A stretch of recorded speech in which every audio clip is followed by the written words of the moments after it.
Well, what is going on, everybody? Welcome everybody into NFL Week 17 of Mafia Bets on the Overreaction Buffalo Sports Network, presented by FanDuel. This is a Bills Mafia-based sports betting show where we'll talk about the Bills matchup this weekend, give you the ins and the outs, the whys and why nots for this week's betting lines and matchups and why. Okay, Joe. Okay. Yeah, we all know. Listen. There is a Sunday night football game on Saturday night. There is. It's starting like now, right? Let's go. We got to talk about this immediately. There's some things I put it out on social. Anybody watching live, I think I got a winner for you right away. All right. So tonight there is I think tie win scenario. Oh, and you got to get it in right away. The over-under for rushing tonight. We got a situation with Josh Jacobs where he's playing. He's got a super low line, super low tonight, 47.5 yards. And most of the betting platforms, if he doesn't play throughout the first half, you get your money back if you bet him. His backup running back who just went off last week, Wilson, right? His line's 33.5 yards. He went for like 80-some yards rushing last week. So I'm putting in a decent amount of units right away on both of them.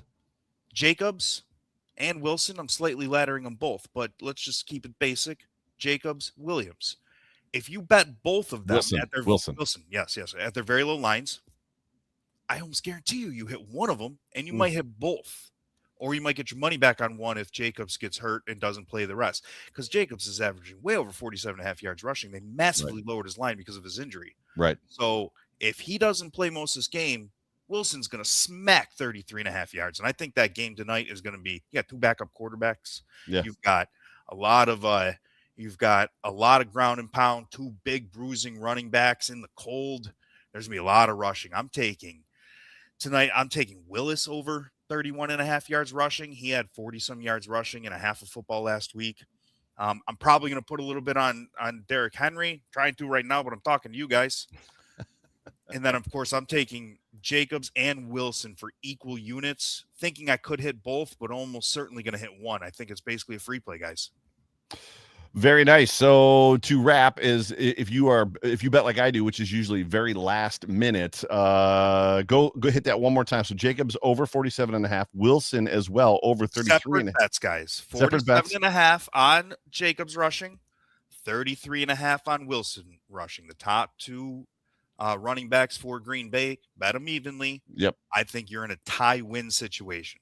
I wouldn't put you guys in a scenario I think you're going to lose them both, and I wouldn't be starting the show out this way unless I thought that this was as close to a sure thing as you get. And there's nothing that's ever a sure thing in betting. But look, if Jacobs doesn't play, it's probably the best scenario here. If he plays 2 snaps and that knee doesn't hold up and he goes out of the game, okay, you get your money back on anything you put on Jacobs, and Wilson's going to go way over 33.5 yards. Got it. So hopefully you were taking notes on that. Do you have something to put up on the screen for that? Not for that. We haven't put them in yet. I'm trying to do it right now. All right. Well, while you're doing that, I was I was interrupted for good reason as far as that goes, because we got to get those bets in right now. My name is Joe Miller. You can find me on Twitter, Joe Miller Wired. That guy right there is Dan Frederick. You can find him on Twitter at Buffalo Freddy. He is my co-host for this year program. He is our sports betting professional. And we would like you to do us a favor. Please please subscribe, whatever platform you are consuming this presentation on right now, whether it's live on YouTube or in podcast form, which if you're listening to this in podcast form on Sunday before the 1:00 games, well, then you're missing out on that hot take right there, or that hot opportunity. But yeah, we got to start punishing some people who log in a little later or watch the next day. Another thing, though, tonight, really good odds. Wilson's anytime touchdown is over plus 400 right now as well. Okay. And if he gets a majority of the yards, I don't expect a lot of scoring tonight. Got it. Again, two backup quarterbacks. They're both going to probably be running a lot. And as a whole, there's going to be a lot of rushing. The game's going to go by a lot faster. Gotcha. But in this whole week so far has been just like under and low, everything under the sun, right? It's getting to the end of the year. Cold, bad weather. Colds. But got a lot of guys with short rest times, to your point about short weeks, which makes it, always causes a problem. I think probably a little less of the rehab this week with the holidays and whatnot too. Guys are probably, maybe slacking on that a little to go see their families. Yep. A lot of reasons. All right, well, let's pivot over to the Bills versus Browns from last week. I know you've got a lot of good stuff to share as we previewed this game and gave everybody some kind of lines and things that they should be looking at in that game, as the Buffalo Bills barely edged out the Browns. But go ahead. What was fortuitous last week for us? Well, for us, we smacked this game. I mean, we smacked it to the point that we quadrupled our bets for the week overall. It was, yeah, we crushed this game overall. Right. The one thing I pointed out in this that I was going to ladder and do really well off of was overall Shador Sanders run Yep. line was one of the most foolish things I've seen all season. It absolutely was. We hit Shador Sanders for every little bet possible, including over 40 rushing yards for plus 800 and change. That Jeez. return on that was over 80 some dollars, and we're only betting 100 units a week. Right. And then Josh, again, we talked about Josh not rushing. It certainly did not help that, potentially injured his foot to some way, but he was not on pace at all to hit that rushing number. And maybe the scenario played out the way we talked about a little, that he didn't need to go Superman mode at the end of the game. They gave us a scare.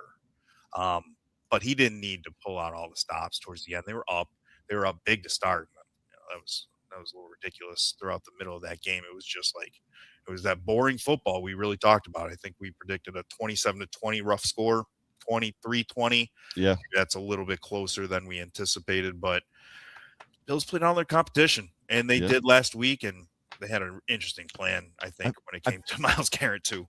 I feel like they play to the level of their competition. It's not a down situation. They play up to the level of their competition as well. That's very fair. It's which is probably better said. Yeah, it's just weird. It's weird, and they had no business winning that game by such a short margin. The 10.5 should have been a good number, but we've talked about the FanDuel numbers, the lines on these games, and the Bills rarely ever beat the lines. So it's just one of those things where for a Bills fan, if you're sports betting for the Bills, you almost just avoid it at all costs. There's a lot of other things out there that are a lot better to bet on than some of the, especially the Bills spreads. But I said last week I was comfortable with the Bills money line. I wasn't comfortable with the spread. I was comfortable with them in teases. All that hit. Shador hit. Shador underpassing hit. Josh didn't hit his rushing. We would have, if I was only betting the Bills game, this may have been the best game we would have profited on this entire season, because it did, from a betting standpoint, play out the way we thought. But on the field, it was just it was kind of boring. Like, what are we doing football game? And sometimes those are easy to make money. And we might have a little bit of another one this week, but just because it's weather. I thought about wearing a poncho and an umbrella in here. I should have wore shorts and a t-shirt because I'm going to be on my couch. I sold my tickets about 2 months ago, and I got a premium for this game. And I'm not going to lie, like there was a moment where it's like, I think I want to go to this game, and now they see the weather. I'm like, thank God. I mean, I did well for my seats, like 3.5x face value on Ticketmaster. Well, I should say through the whatchamacallit. I sit in the club. I just started sitting in the club the last couple of years. It's amazing. I'm not looking forward to even the walk that it takes, the 5 minutes it takes me from the car to my seats. My son's 6 years old. He's never been to a Bills game. He's never been in that stadium. I was going to buy him tickets for Christmas to this game, just so we got to go once. I wanted him. He don't care. He's 6 years old. He doesn't know. But I think down the line, being who I am and a Bills fan like this, he'll care. Yeah. I wanted him to go to that stadium, so I was going to buy him one single club seat to join. I mean, how am I going to take him to that in that weather? So I'm going to hope I can get him to that Jets game. I'd really like him to get in that stadium one time before it closes. Yeah. And I've really never been comfortable bringing him to that game with how the tailgating is and rowdy fans and whatnot. For sure. I got to get him there one time. I was going to bring him to this game, but come on, this is like the worst weather of any possible football game. It's the hands down the worst. I'm parking my car, and I'm going to do a fat man jog right to the club level entrance. Nobody's going to see me. I'm going to go right inside, and I'm going to stay as warm as humanly possible. I'm too old to sit outside in the rain like that in the cold. I did that for 20 years. We're just not anymore. I could tell you stories of me being a little kid, my dad taking me to games, and things that are etched in my memory, things that I saw, that I witnessed, and I'm 52. So we're talking 40 something years ago. Like, it wasn't any better a long time ago. It's not like all of a sudden now Bills Mafia is just not great at tailgates, but that's a conversation for another show, another day. Let's get people to this football game, as much as it's not going to be the greatest football game ever here on Saturday night. Real quick, before we get into the Bills-Eagles game, just keep in mind and remember everything that we do here. Dan recommends that you bet in units, and that you bet in 100 units, and then you monetize those units, whether a penny, a nickel, a quarter, a dollar, whatever. We bet in dollar per unit, 100 units, so $100 every week. and that's what we limit it to. You don't have to bet. Please don't overbet. Please make sure all of your bills are paid. Be responsible. Don't take money away from your kids. Make sure there's gas in your car. And for goodness sakes, if you've got a gambling problem, please seek help. But this week, the Buffalo Bills, as we all know, are hosting the world champion Philadelphia Eagles, who have also clinched already the NFC East. And I think the first time in 17 years, the same team has clinched the NFC East 2 times in a row. It's going to be a weather game, rain, warmish, but a lot of rain through the whole game. Maybe not Jacksonville Jaguars from, what was it, 5, 6, 7 years ago when they came up and it was like monsooning, but it's going to be rainy. What do you got for us for this game? There is one bet on this game that the line's already moving. Whoa. And and I put this out on social media earlier today. I expect a lot of running, right? Whenever there's, first off, both these two teams are known for rushing the football. Yes. Both have, Lane Johnson sounds like he's out, but both have very good offensive lines. Saquon Barkley is a menace. He absolute monster season last year. I expect him to run a lot in this game. But what happens when you're running the ball nonstop all day versus a defense that potentially gives up chunk after chunk after chunk? You got to take a breather once in a while, right? Yep. You have to. So Tank Bigsby is his primary backup. Tank Bigsby has had multiple weeks in the last month where he's gone off for a backup running back. He had a line this morning of 8.5 yards. 8.5 yards. That's one rush. That is one rush. Against this defense, that's one rush. Yeah. Yes, that's one rush. He's gone 15 times that in the last 3 weeks. Right. That is probably what I'm going to put the most units on for that Bills game is Tank Bigsby over 8.5 yards rushing. The line is already now over 10.5, and I only put these in like 3 hours ago. They're actually offering me on my bet like 130% of what I put in already to cash it out. Got it. So, and the game hasn't even started. So that was a heck of a find. I put it out there on social media earlier today. Our first bet on the Bills game, Tank Bigsby over 8.5 yards rushing, whether it's scum rushing at the end of the game because one of the teams are way ahead, whether it's a breather, whether it's just spelling Saquon, he's going to run the ball a little bit throughout this game. And the weather is such a factor. They're going to be running all over the place, both teams, whether they go 3 and out 20 times or they run up and down the field. Right. Rush, just like tonight's primetime game. Right. Then you've also got, what do you got? What's the next one? So you've got Tank Bigsby, 8.5. The 3 bets that we have total on the Bills game is the Bigsby bet. Yep. Barkley over 18.5 rushing attempts. Last 3 games in a row, he's been in the 20s for rushing attempts. Yeah. I expect a lot of rushing in this game, so I expect a lot of rushing attempts. Whether the Bills stack the box and stop it or he goes off, I think he gets the attempts either way. He's like, they've stuck to the run last week. He had not a great first half. I have him in fantasy. I'm like, come on, I need him for the fantasy playoffs. So did I. And then he went nuts the second half of the game because they really stuck to it. He had 20-some attempts. Right. And then the other one is Jalen Hurts rushing. We keep giving up quarterback rushing. His line's at 29.5. I think if the Eagles try to win this game, which I would think they're trying to either way, just to make sure they get the 3 seed, they're going to need to use Hurts rushing. We're going to be playing soft zone that gives up a ton of rushing yards to quarterbacks. Right. You're not going to be trying to throw as many out routes to A.J. Brown and a lot of deep crossing routes.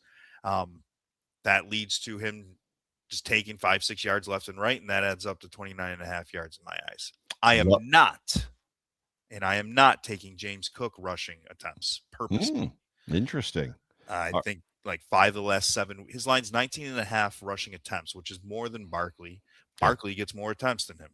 Yeah.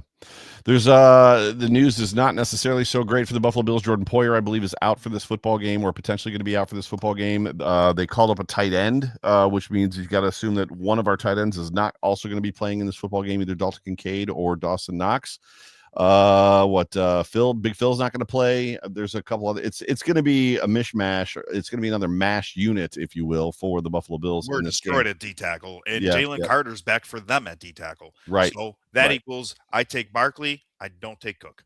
Right. So Tank Bigsby over 8.5. Barkley at 18.5 rushing attempts. Jalen Hurts over 29.5 rushing yards.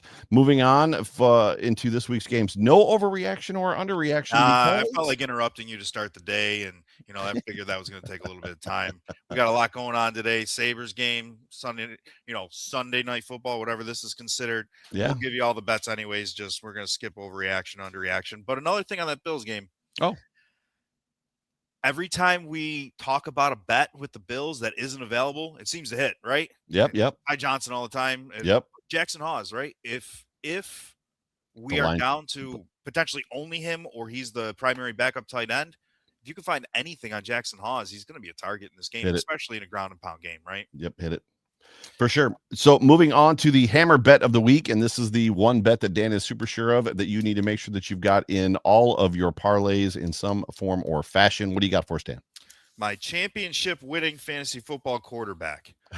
Because there's two, I can start two quarterbacks, or else it wouldn't be. But super flex. You're in a super flex league. Nice. Yeah, I've got I can start two quarterbacks in the one league, and I had some tough decisions too, actually.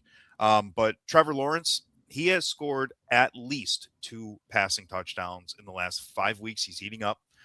He had 5 touchdowns, 3 touchdowns, 3 touchdowns, 2 in the last 5 weeks. His over under for touchdowns is 1.5. Wow. 1.5 versus Indy. And Indy just gave up 5 passing touchdowns to Brock Purdy. Right. So if you've got a player who's done X for 5 consecutive weeks and the opponent has given up what's in your favor, it's easy. Yep, for sure. So gotcha. Trevor Lawrence over 1.5 passing touchdowns this week. I am also going to ladder that. And by laddering it, I'm not going to put anywhere near as many units on it, but his 3 passing touchdowns was plus 240, and 4 passing touchdowns, which is the most they would let you bet, you couldn't go any higher than that, was plus 800. If Brock Purdy just went for 5 touchdowns against this defense last week, I'm going to put a sprinkle on Trevor Lawrence to hit 4 for plus 800, as well as, of course, his over under at 1.5. Yeah, and just to reaffirm and kind of explain Dan's theory and kind of like mindset here, heavy on 1.5, a little bit less on 3, and then sprinkle, meaning just a couple or few on 4. And what I like to do is don't go the opposite direction on this. Yeah. So say you're betting 10 units on his over under, maybe 3 or 4, maybe 5 on 3 touchdowns and like 2 on his 4 touchdowns plus 800. But what I like to do is I'll take that 4 touchdown line or the 3 touchdown line, and I'll use that in a parlay with something else that I think could happen. Like, for instance, I think tonight Willis or Wilson both go off rushing. They could have already. I know that game started. I don't know what's taking place. Right. But I think those 2 guys will have decent rushing games, and new players for betting lines pay a lot when they go off. So like Willis is a new player. Wilson's kind of a new player. They're not a common person known in the public. So their lines stay low. And when they go nuts, they pay a ton. So I like to bet those players when they're like fresh starting or fresh getting the ball. They pay a ton. So I would hypothetically, I would have taken, say, 3 touchdowns for Trevor Lawrence at plus 240. And I would have parlayed it with over, say, 50 rushing yards for Wilson tonight, and it would have paid like over plus 1,000, and I would have put like 2 units on it. But if something it hits, you get paid a ton. Yeah, something that rewards you if it gets paid, and if it doesn't hit, then you're not upset. Exactly. Half of your bag isn't on basically the white elephant, if you will, right? So. All good stuff. So the hammer bet of the week, Trevor Lawrence over 1.5 passing touchdowns. And Dan strongly recommends that you ladder that. And then other bets this week as we wrap up the show, Dan, other bets this week. Not so heavy on players this week because of the short week, the holidays. And I've just looked at what has taken place so far in the NFL. Basically, there hasn't been that Christmas game. There wasn't a player like bet that hit. I had the single worst game betting personally in my life, not on here. That Lions game, the Lions cost me every bet I put in throughout the day between the money lines of all the favorites. Gibbs did nothing. That was such a Billsy game. That was such a Billsy game for the Lions. Just keep watching it, and you're like, is anything going to happen? Amon-Ra St. Brown had a good matchup.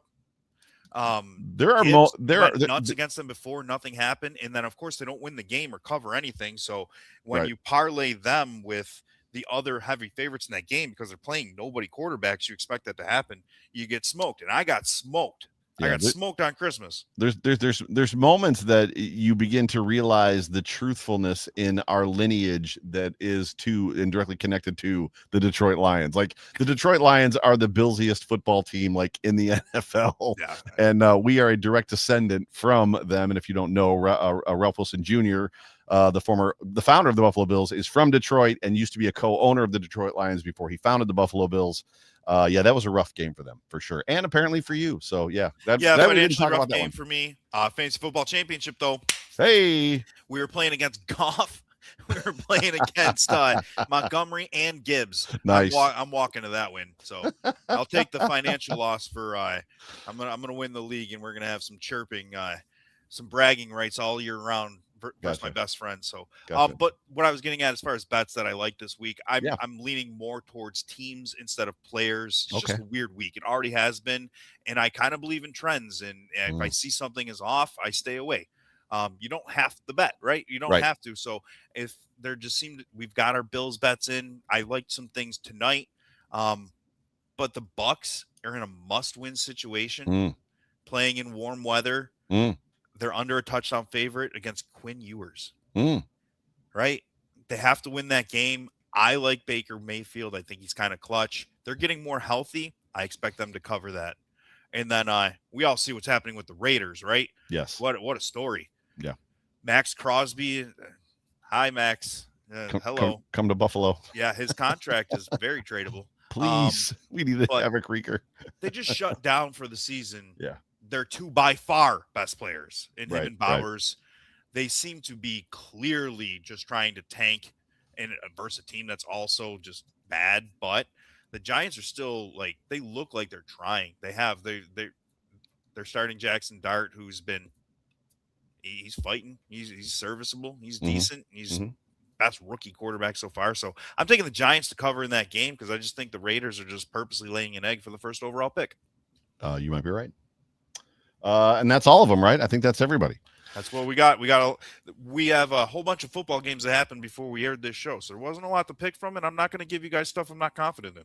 I like the sound of that as far as that goes. Yeah, no point in reaching if we don't have to reach. We've been on a pretty good run and a pretty good tear so far this year. So from the Buffalo Bills, Bills Eagles game, Tank Bigsby over 8.5 rushing yards, Barkley over 18.5 rushing attempts, Jalen Hurts over 29.5 rushing yards, hammer bet of the week, Trevor Lawrence over 1.5 passing touchdowns. Ladder him in as well.